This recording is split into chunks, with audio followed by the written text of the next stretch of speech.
So if you've seen any of the other things on this Jeep, you would know that we've been fighting steering issues since day one. The column is as good as I'm going to get it right now. I've got the steering box tightened up a little bit. I'm down to about 2 to 3 inches of play in the steering wheel before the tires move, which is just fine. Test driven it, it's livable until you hit a bump. When you hit a bump, this thing likes to go all over the place, and that's called bump steer. Now, in this case, what I think, fingers crossed, hope, the problem is my shocks. Now, these shocks have been on this Jeep since I got it, so these were here for the 6 or 8 inches of lift that it had, which means these shocks are for something that is lifted, which this is now not. Because of that, these shocks are almost bottomed out, sitting at ride height.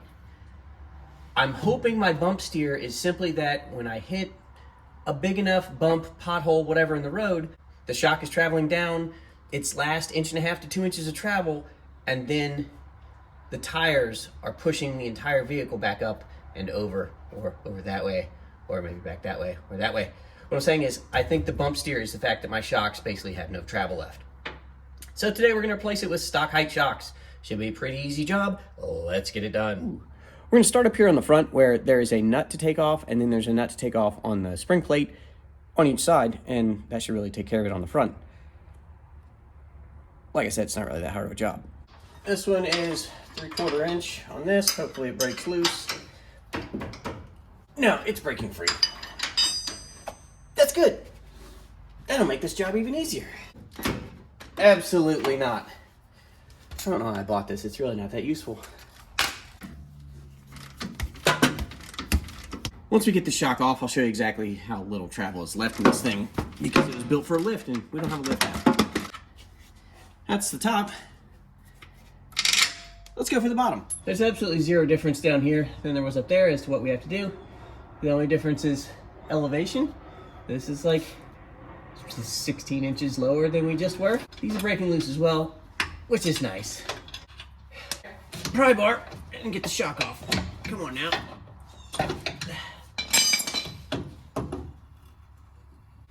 See how far this shock just came down? That's a good 8 inches of travel that it just came down. These shocks probably don't have more than maybe 10 inches of travel tops.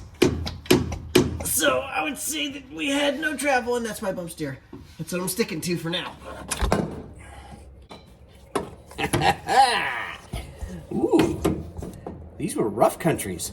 That's good stuff. I'm hanging on to these bad boys. I'm sure I could use them in the future. This one's dented though, but you know what? It's rough. Front shocks are going to be Gabriel's. The back shocks are going to be FCS Auto, which I've never heard of, but however, they were the same price on Rock Auto. So here we are. And as you can see, there's a mild difference between the two shocks. This is the stock height shock for the CJ-5. It's compressed about halfway. As you can see, it'll go down a lot more and come back up. I'm going to call that about halfway, roughly, that this thing is compressed. Probably close to install height, actually. This is the one we took off, and I'm going to compress this thing until it bottoms out.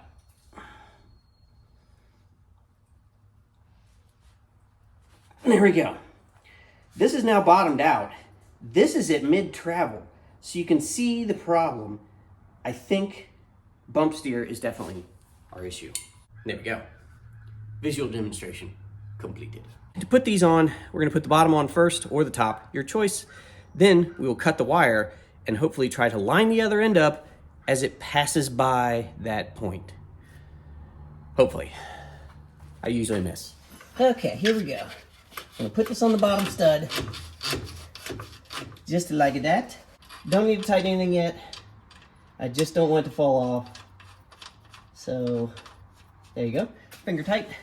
Now we're going to cut the cord and hopefully get this thing as it goes past. Go! Oh, it goes slowly, so that's nice. Ugh, nailed it. Well, that went better than expected, but there's 3 to go. Close enough. Give me that. Don't forget, your ratchet can be used as a hammer. We're going to get this other front side done, then we'll move around to the back. That's where the excitement happens.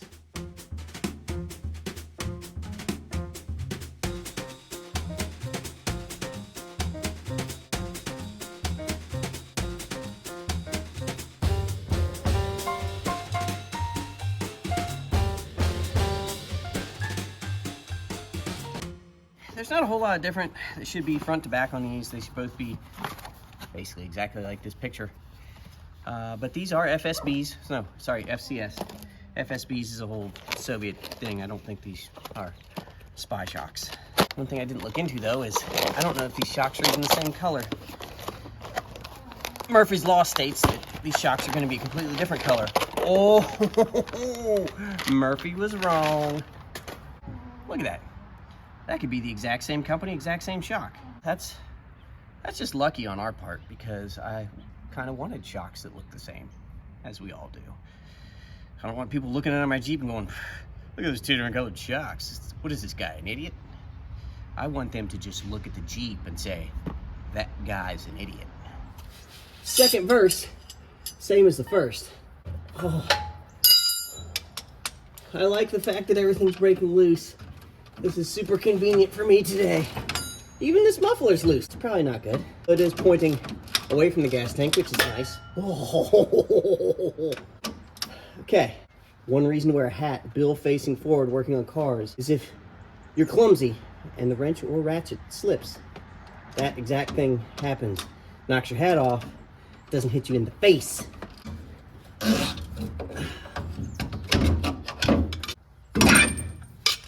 There we go. Sometimes you got to use the karate to get the washers off. Oh, this is ugly right here. It's very, very rusted. Yep, it broke loose though. That's good. That's one less thing. It's a Dana 300 transfer case, if I haven't mentioned that. It's a good transfer case. And also being a 4-cylinder, this thing has 410 gears from the factory. So there's that. Now granted, those 410 gears are on an AMC 20 with 2-piece axles. But for recreational use, it'll be just fine. By recreational, I mean, I don't think I'm gonna hurt it parking in the Kroger parking lot to get groceries or to get coffee. Unless that coffee is on a mountain. Ah, there we go. All right. Again, bottom one here first. Washer, nut, cutters, and alignment. Woo! I'm actually doing really good at that today. It's surprising even myself.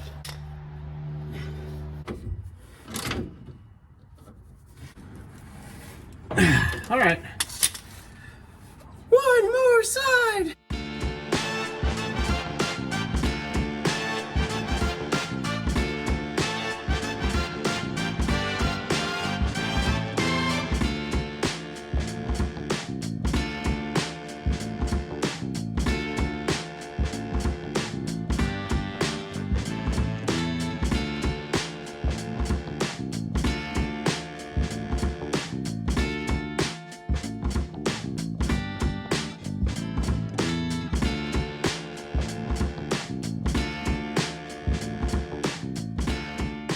There we go. Shock conversion completed. We are back to stock height shocks, and we got rid of these monsters that were sitting under there that were left over from the lift kit that we removed. I definitely think those were part of the problem with bump steer. I really think the steering on this is as good as it's gonna get without replacing the steering box, which I'm not quite ready to give up on yet. Since we're not giving up on that, we're not gonna give up on this project, which means you shouldn't give up on this channel.